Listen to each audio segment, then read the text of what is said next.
Hi everyone. Today I'm going to talk to you about one of the most inspiring people in aviation history, Bessie Coleman. Even though she faced discrimination because of both her race and gender, she never gave up on her dream of flying. Her determination helped open doors for women and minority aviators, and her legacy continues to influence aviation today.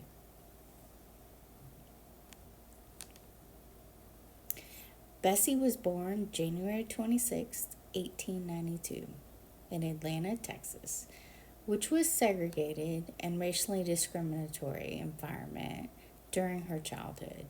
Her parents were sharecroppers, struggling to make ends meet in a predominantly African American community.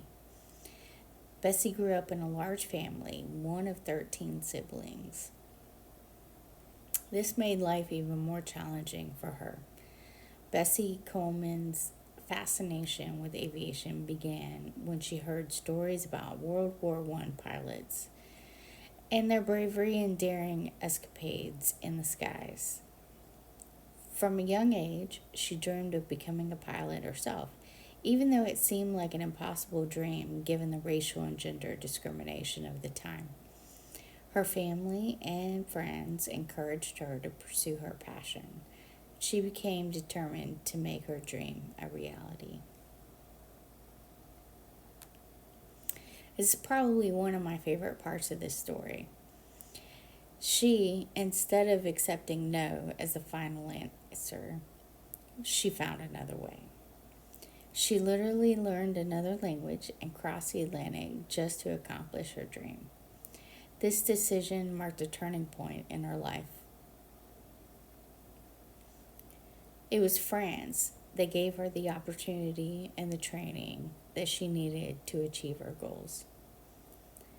Bessie achieved the historic milestone January 15th, 1921. She earned her international pilot's license, becoming the first American woman to do so. After more training, she specialized in stunt flying and parachuting, also known as barnstorming. Bessie's remarkable achievements in aviation earned her the nickname Queen Bess.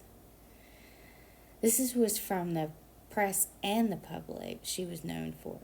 This title symbolized her status as a pioneer and a symbol of hope and inspiration, particularly for African Americans and women all over the world. After earning her pilot's license in France, Bessie returned to the United States and embarked on a career as a barnstormer. Barnstorming was a popular form of entertainment in the 1920s, where pilots performed daring stunts and aerial maneuvers to captivate the audience. Bessie's aerial performances were a sensation, and she became known for her fearless and thrilling displays in the skies. Her shows not only showcased her aviation skills, but also challenged prevailing racial and gender stereotypes.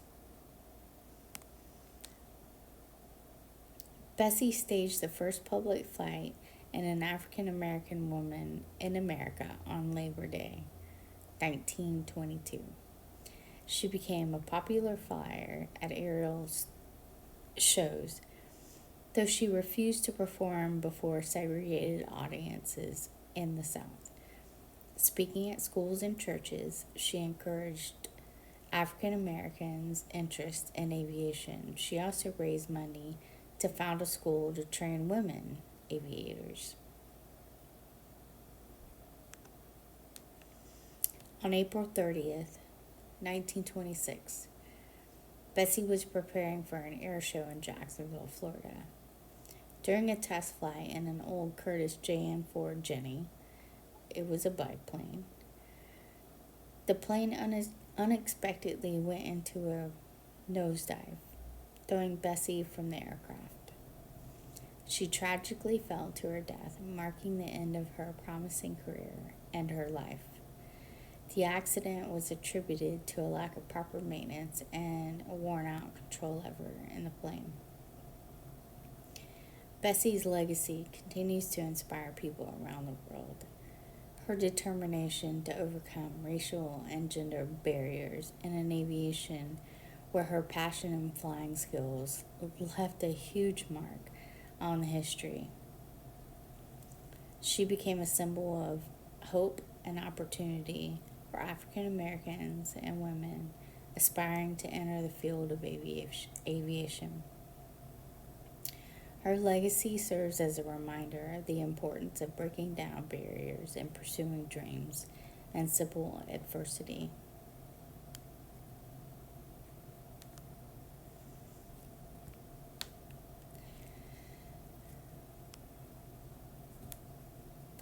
Working in aviation myself, I understand how much responsibility comes with keeping aircraft safe. Bessie Coleman's story reminds me that aviation has always been more about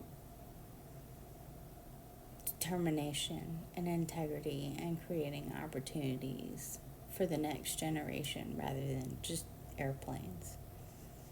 And this is especially for women and minorities. That's one of the reasons why I chose her for this project.